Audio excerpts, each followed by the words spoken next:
So fantastic talk by Mark. Mark is my hero. Really, I love the story,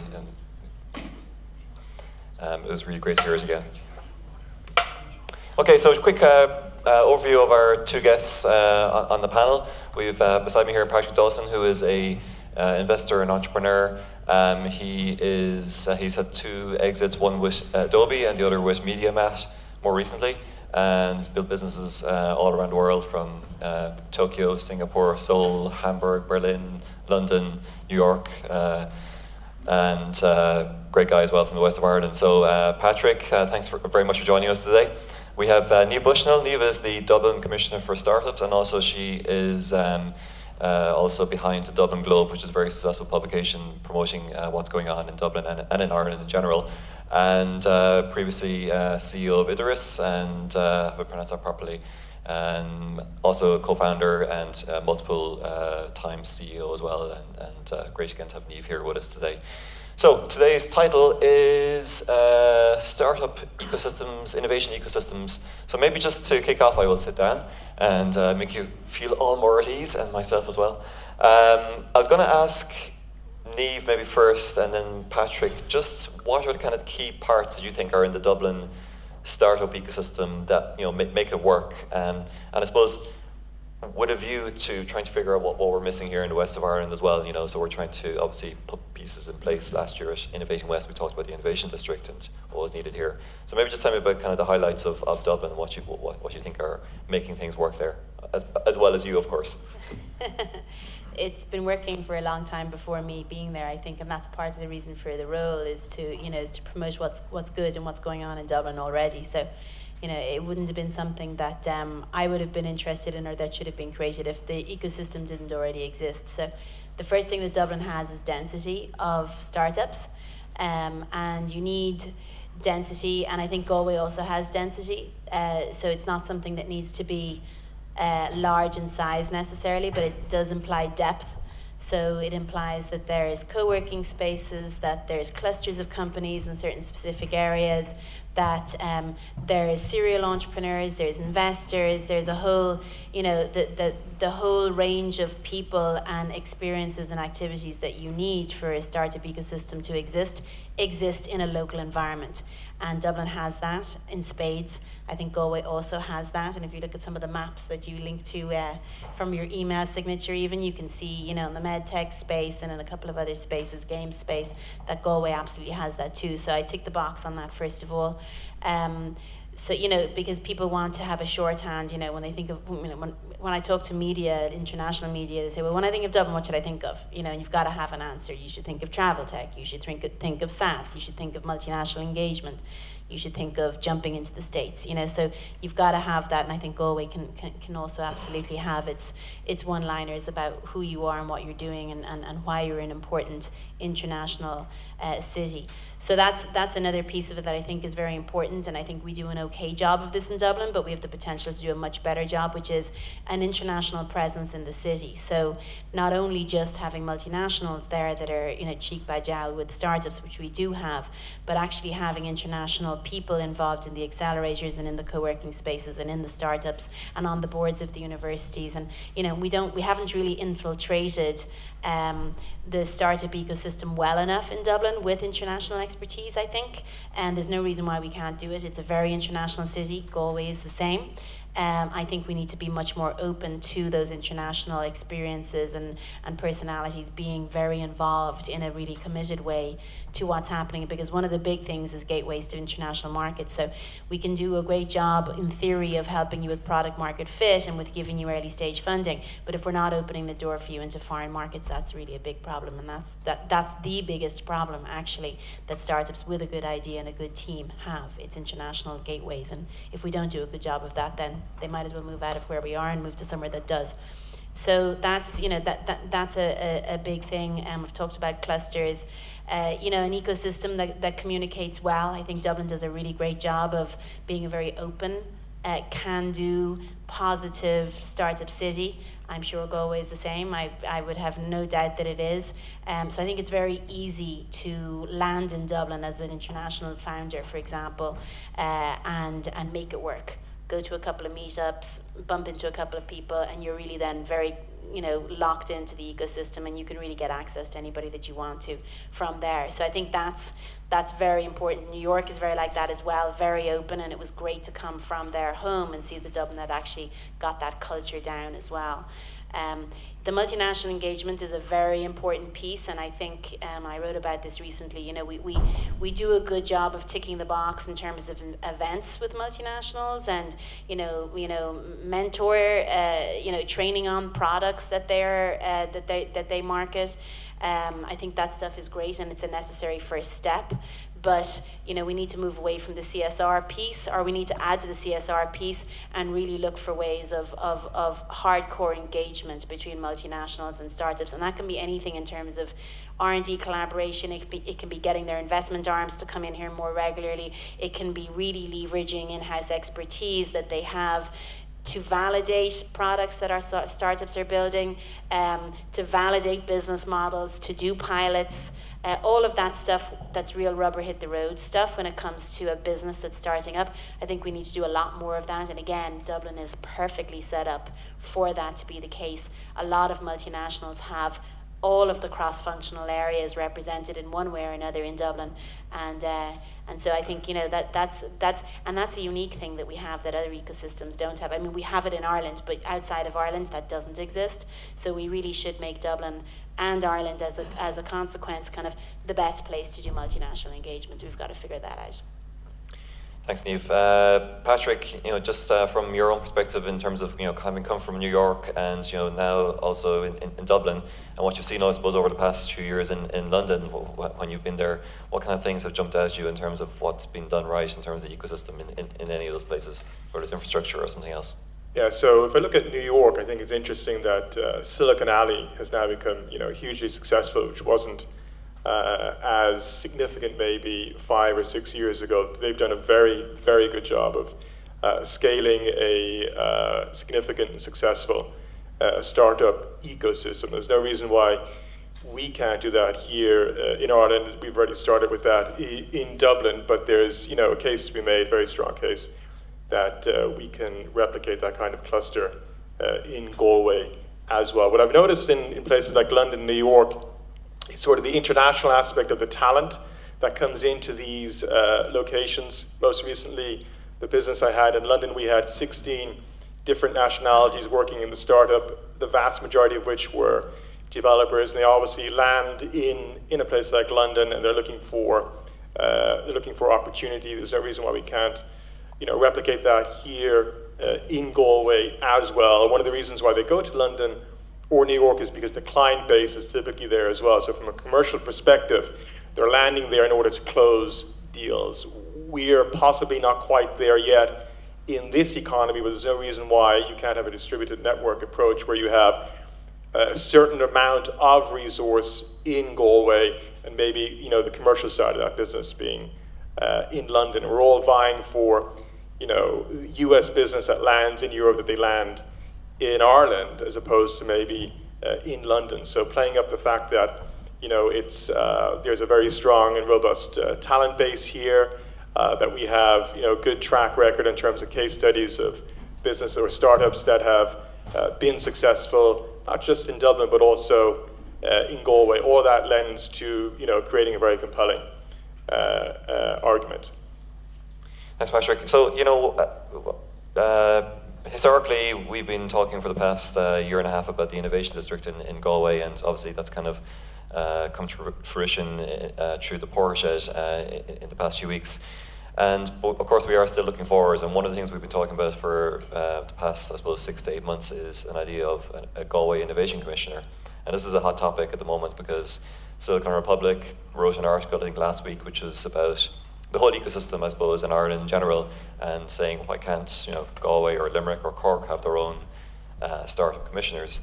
So I suppose part of my job here today is to put this out here in terms of this is something we want to make happen, a role of Galway Innovation Commissioner, obviously hugely inspired by what Niamh is doing in Dublin and promoting the west of Ireland, I suppose, as a place to come to and that whole ecosystem.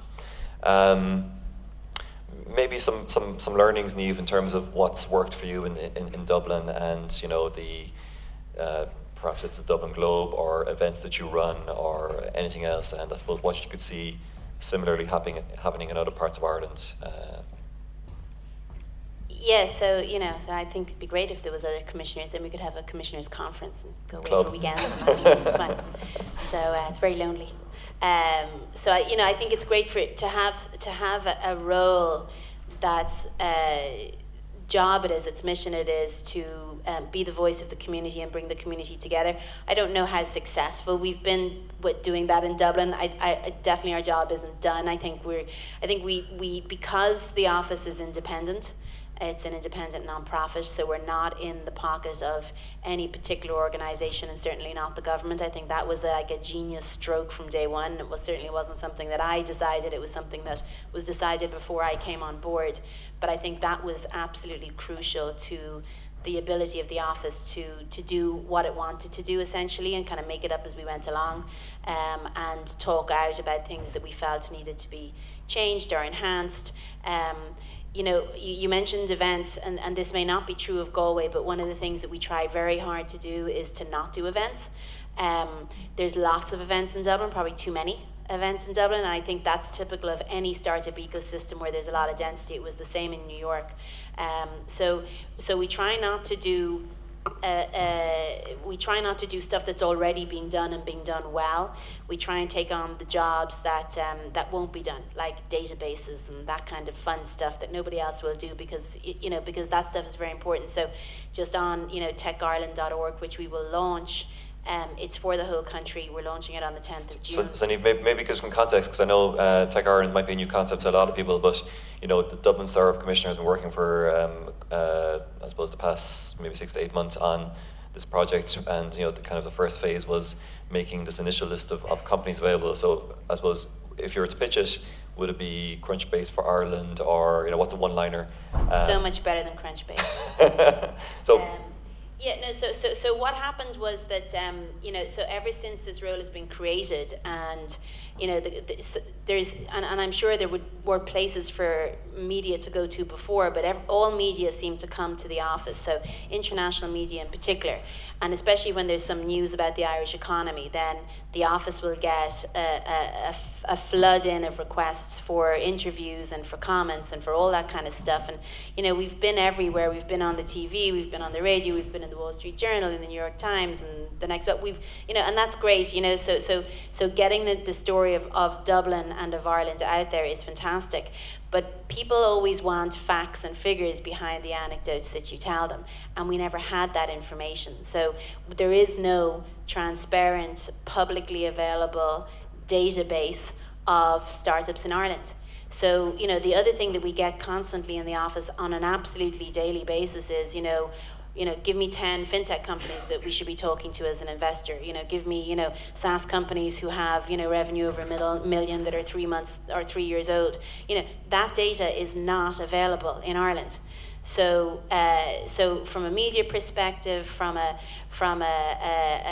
credibility of the ecosystem perspective, for marketing and business development for our startups perspective, we had to do something about that.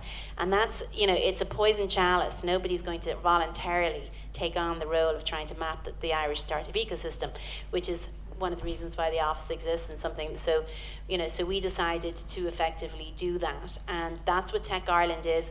We launched on the 18th of December a Google Doc of 1,200 startups in Dublin, and it was just their names, URLs, and sector, and they were all qualified in as product-based companies with R&D. So we don't deal in consultancy firms and dev shops in other types of businesses. They're absolutely startups if they call themselves startups, and that's 100%. But our definition of a startup is a product-based company with R&D. So anybody who's in that realm is in that database of 1,200 startups in Dublin. We figured we were losing that we didn't capture about 300, but we had about 80 different sources, all of the banks, all of the universities, all the co-working spaces, everybody you can think of gave us data, and we crunched that, and that's what we came up with, was those 1,200 companies. And this is the next iteration of that, which is launching in June, and it's nationwide, and it's a platform built by Pivotal Labs, and it's beautiful, and it's easy to use, and it not only maps our startups, but it also maps our multinationals with information like, do you build product out of Ireland, yes or no? Is Ireland your EMEA or your European headquarters, yes or no? Are you engaged actively with startups, yes or no? So very specific information about our startups, about our multinationals, about investors here and abroad who've invested in Irish companies. And then the fourth piece of it is hubs. And John is actually on the advisory board for techireland.org, because it was very important that we get engagement from key people around the country and that the whole country feels that this is something for them. The main reason behind Tech Ireland is to allow our startups to do business development. Obviously, it can be used by the government to do metric and measuring. It can be used by the media. It can be used by many different types of organizations to do different things. And we're just at the start of it. So it won't be full when it's launched in June. It will have probably about 500 profiles in total at that point. But we've done a lot of work. We just hired our first research analyst coming on full-time on Monday. And it's a really big project, and it'll have a lot of manual effort involved in it.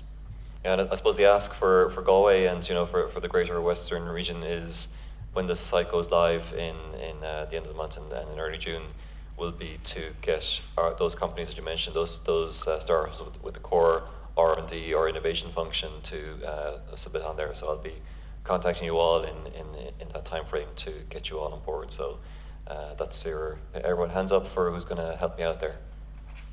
Whoever's not putting their hands up, I'm going to go up there and push your hand up. Okay, great. So we've got 3 volunteers. That's a start. Yeah, okay. Just Patrick, maybe just a question for you in terms of infrastructure again. And we've talked about, I suppose, Commissioner and databases, and we had a conversation actually earlier on in the week in terms of lifestyle choice and where people can choose to work. So there's 2 things. One is what you mentioned in terms of this diversity of people coming from different backgrounds, and obviously those skill sets then related to that. So you want to actually be able to show an incoming company that those talents and skills are available. But of course, you want to have a nice place where people can live in. So it's kind of a balance between having the infrastructure and the talents and skills, and having a place where people want to live. So we had a conversation, I suppose, in terms of how you could do this across the west of Ireland, that you could have hubs up and down the west coast. You're kind of, I suppose, facilitating the people who want to live in nice places, but also, I suppose, fulfilling their other needs. Yeah. So one of the reasons I came back to Ireland, having done my tour of duty around the world, was for lifestyle reasons. It's a great place to live and work, and if you're in the startup ecosystem, then you're very well placed to contribute to the evolution of startup Ireland. And I think one of the reasons why Silicon Valley scaled so fast was it was a very attractive place for businesses to go and start their tech companies. And there's no reason why we're not in a similar space, and that we're a very attractive place for businesses to come. London, New York, very expensive places to set up a business. I don't know if anyone's looked at rental figures in London, but if you're in and around Soho, it is very, very expensive, and try setting that into a VC. So there's opportunity for Ireland. Certainly Dublin's tapped into that, but why not now for Galway to replicate some of the choices, lifestyle choices maybe, that have brought talent into Dublin, into not just Galway, but also along the Wild Atlantic Way. Why not actually rotate resources out of be it Dublin or Galway into very attractive locations that maybe appeal to developers or specific resources within a startup where they want to work maybe for a week or 2. It's this distributed network approach to contributing to a business as it scales, and we have ample assets in that arena. It's almost you can almost describe it as a distressed asset in terms of some of the properties that are around the West Coast that are not being used, and why not leverage that as we begin to sort of pivot in and around a value prop for Galway. Okay. Yeah, I think of the likes of Alta Cloud, who are here in Galway. They're in the Portshed, and they have their dev team here, their engineering team. But of course, their sales team are in Silicon Valley, where the customers are. And I suppose you have a choice there in terms of, do you move everybody to the place where your customers are? And I think Pat Phelan, when he acknowledged when he moved TrustDev to New York, that's where where the people were, and he had to be there. But I suppose there is the other choice where you can say, our core people want to be here where X is, and we can have those here, but have the other part of our team somewhere else. So that might be true in acquisition. Like I think of WordPress.com buying PoleDaddy, the team were up there in Sligo surfing, and they want to be there because of the waves and the quality of life. But they are obviously able to do a kind of decentralized or distributed team thing, between different locations. So it's an option, right, to be able to have people in those kind of places and do stuff elsewhere. There's no doubt the North American market is obviously hugely important, and commercially you're gonna need to have resource over there. But when you look at Europe, I think we're looking for the business that is either London versus Ireland, or Dublin, or in this case Galway, and that pitch should actually just bring in the attractiveness of this part of the world. And infrastructure is always improving here as well. So I don't want to say we're at parity with Dublin, but certainly a lot of progress has been made in the last 2 years. Okay, thanks, Patrick. So yesterday my watch stopped working, and I went into the shop, and they looked at me kind of disapprovingly and asked if my watch had been serviced. And I didn't know your watch had to be serviced. I've got my car done, and apparently your watch needs to be done as well. So I don't know what time it is. So Dave, how are we doing for time? Okay, good. Yeah, we'll take some questions from the audience. So any questions for Niamh, Patrick, or I can answer questions about servicing watches. So we can do that. Any questions? Yes, Dave.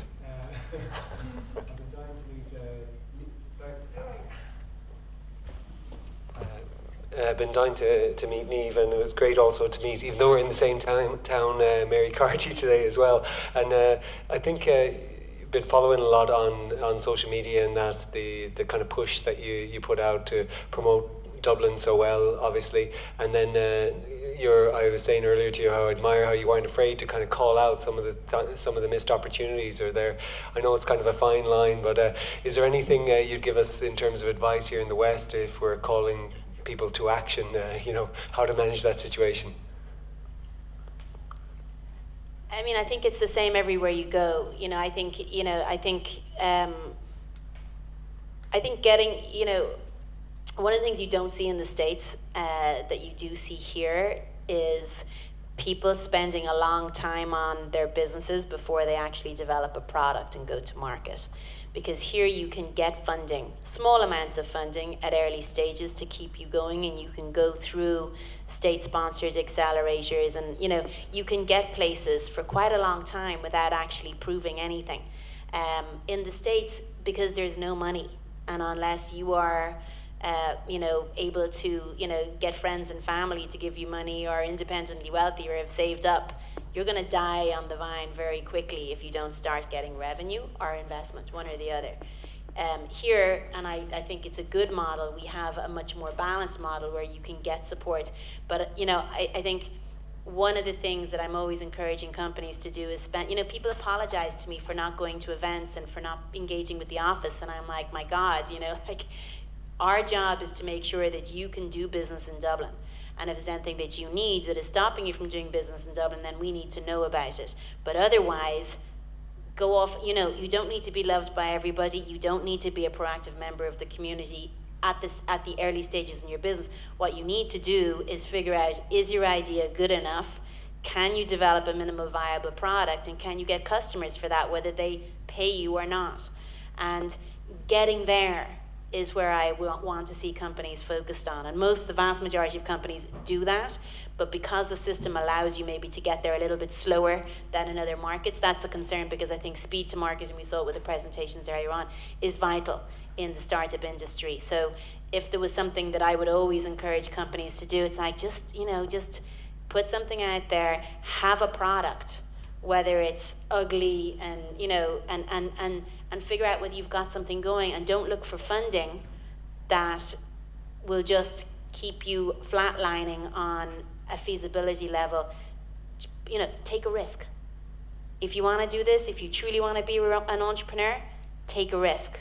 And if you don't feel like taking a risk, well then maybe it's not the right time for you, maybe it's not the right idea for you, whatever that is. Steve. So we're going to wrap up. So we have two calls to action. One is the Galway Innovation Commissioner, which let's make this happen by next year, okay? And the second is for Tech Ireland, my three friends in the audience who I'll pay you later. No, seriously, all of you, you know, great to tell your network about this resource and to make sure that we get all of our startups on there, because you know it's the visibility of the startups on this database that would make change. It's like the tech maps and the medtech maps. You know, it's that awareness of what's going on that will actually cause other stuff to happen. So, with that, I want to thank my panel. Thank you very much, Patrick, and thank you very much, Niamh.